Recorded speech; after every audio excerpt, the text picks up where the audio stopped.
दोस्तों नमस्कार, मेरा नाम अंकुर तिवारी है और आप देखना स्टार्ट कर चुके हैं करंट टाइम क्लासेस प्रयागराज। आज हम लोग इस क्रॉनिकल मैगजीन की सीरीज़ में वन लाइनर का तीसरा भाग पढ़ेंगे, तीसरा और अंतिम भाग। दोस्तों इसमें हमारी पहला चैप्टर है कि विज्ञान एवं प्रौद्योगिकी। इसमें पहली न्यूज़ है कि हाल ही में वैज्ञानिकों द्वारा किस स्थान पर 1.5 अरब वर्ष पुराने विशालकाय वायरस की खोज की गई। तो अमेरिका के येलोस्टोन नेशनल पार्क में। बता दूं कि ये दुनिया का पहला राष्ट्रीय पार्क घोषित किया गया पहला राष्ट्रीय पार्क है।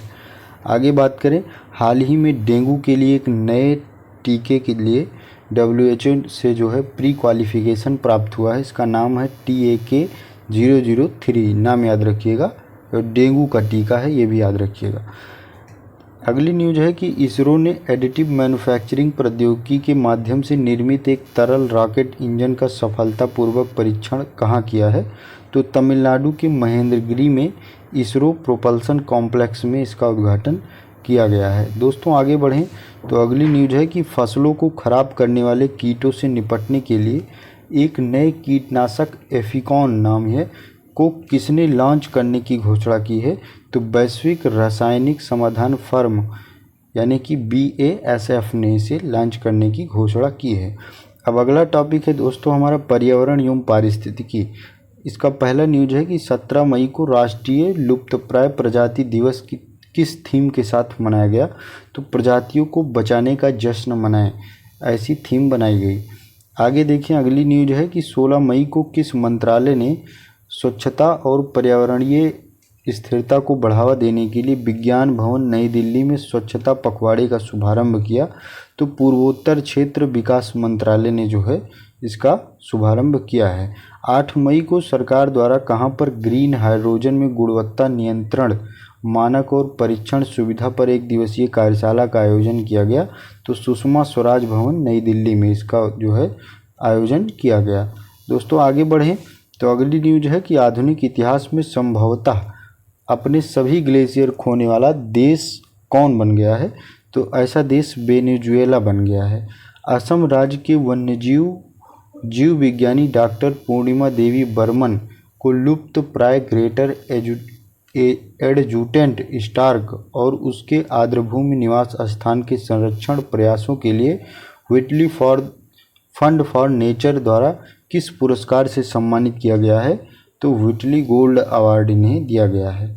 अगला है कि विश्व टूना दिवस कब मनाया जाता है। तो 2 मई को विश्व टूना दिवस मनाया जाता है। अगला चैप्टर है रिपोर्ट और सूचकांक।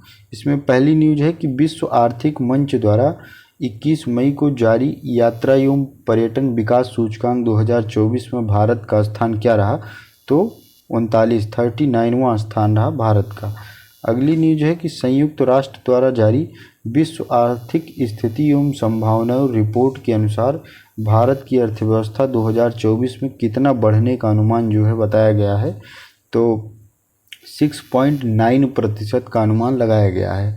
आगे है कि 16 मई 2024 को किसने जो है 30 अंडर 30 एशिया नामक सूची का 9वां संस्करण जारी किया। तो ये जो सूची है ये फोर्ब्स जारी करता है। अगली न्यूज है कि 15 मई को एक रिपोर्ट के अनुसार किस देश में वर्ष 2023 में विश्व का सबसे अधिक इंटरनेट शटडाउन देखा गया। तो ऐसा भारत में हुआ। हाल ही में किसके द्वारा share of religious minorities A cross country analysis 1950 से 2015 शीर्षक से एक अध्ययन प्रकाशित किया गया। किसके द्वारा। तो प्रधानमंत्री की आर्थिक सलाह परिषद के द्वारा। आगे बढ़ें तो अगली न्यूज है ग्लोबल ट्रेड रिसर्च इनिशिएटिव के अनुसार भारत द्वारा किया जाने वाला वस्तुओं का आयात वित्तीय वर्ष 2019 से 24 के दौरान 38% बढ़कर कितना हो गया है। तो 187.92 बिलियन डॉलर हो गया है। आगे बढ़ें तो ग्लोबल ट्रेड रिसर्च इनिशिएटिव की रिपोर्ट के अनुसार भारत का खिलौना निर्यात पिछले वित्तीय वर्षों में 153.89 मिलियन अमेरिकी डॉलर की तुलना में 2023-24 में कितना हो गया है। तो पहले 153 था, अब 152 मिलियन अमेरिकी डॉलर हो गया, मतलब कमी आई है। आगे बढ़ें तो अगली न्यूज है कि किस संस्था ने 7 मई 2024 को जारी अपनी विश्व प्रवासन रिपोर्ट 2024 में बताया कि 2022 में भारत को 111 बिलियन डॉलर का अधिक प्रेषण प्राप्त हुआ है। तो इंटरनेशनल ऑर्गेनाइजेशन फॉर माइग्रेशन ने बताया, ये याद रखिएगा, 111 बिलियन डॉलर। आगे बढ़ें तो 8 मई को किसने अपनी एक रिपोर्ट में कहा कि वर्ष 2023 में भारत जापान को पीछे छोड़कर विश्व का तीसरा सबसे बड़ा सौर उत्पादक देश बन गया है। तो अंतर्राष्ट्रीय ऊर्जा विश्लेषण एजेंसी एम्बर ने कहा है। दोस्तों हमारा अगला चैप्टर है खेल। खेल के बारे में हमारी पहली न्यूज़ है कि 19 मई को किसने इटालियन ओपन 2024 का पुरुष एकल का खिताब किसने जीता है? तो अलेक्जेंडर जेवरेव ने जीता है। अब आपसे पूछा जाए कि महिला का किसने जीता है? तो ईगा स्विएटेक ने जीता है। भारत के सात्विक साईराज रंकीरेड्डी और चिराग शेट्टी ने 19 मई को किस देश की युगल जोड़ी को हराकर थाईलैंड ओपन 2024 का पुरुष युगल खिताब जीत लिया? तो इन्होंने चीन को हराया है। 18 मई 2024 को किन भारतीय मुक्केबाजों ने कजाकिस्तान के अस्ताना में एलोर्ड कप 2024 में स्वर्ण पदक जीता है? तो निकाहत जरीन एवं मीनाक्षी ने इसको जीता है। आगे बढ़ें तो 17 मई 2024 को किस देश को 2027 महिला विश्व कप की मेज़बानी करने के लिए चुना गया है? तो ब्राज़ील। जो महिला विश्व कप 2027 में होना है उसकी मेज़बानी ब्राज़ील करेगा। आगे बढ़ें तो 15 मई को भुवनेश्वर में आयोजित 27वीं राष्ट्रीय फेडरेशन सीनियर एथलेटिक्स प्रतियोगिता 2024 में किसने 82.27 मीटर थ्रो के साथ गोल्ड जीता है? तो नीरज चोपड़ा ने जीता है। अगली न्यूज़ है कि 16 मई 2024 को किस भारतीय फुटबॉल खिलाड़ी ने 6 जून 2024 को कोलकाता में कुवैत के खिलाफ फीफा विश्व कप क्वालिफाइंग मैच के बाद अंतर्राष्ट्रीय फुटबॉल मैचों से संन्यास लेने की घोषणा कर दी है? तो सुनील छेत्री ने। इसका नाम याद रखिएगा इस प्लेयर का, सुनील छेत्री। विश्व महिला टेनिस एकल रैंकिंग में शीर्ष 25 में जगह बनाने वाली पहली भारतीय महिला टेबल टेनिस खिलाड़ी कौन बन गई हैं? तो इनका नाम है मनिका बत्रा, नाम याद रखिएगा। आगे बढ़ें। हाल ही में समाप्त हुए दुबई पुलिस मास्टर्स शतरंज टूर्नामेंट में कौन अपना तीसरा और अंतिम मानदंड पूरा करके भारत के 85वें ग्रैंड मास्टर बन गए हैं? तो इनका नाम है पी श्याम निखिल इनका नाम है।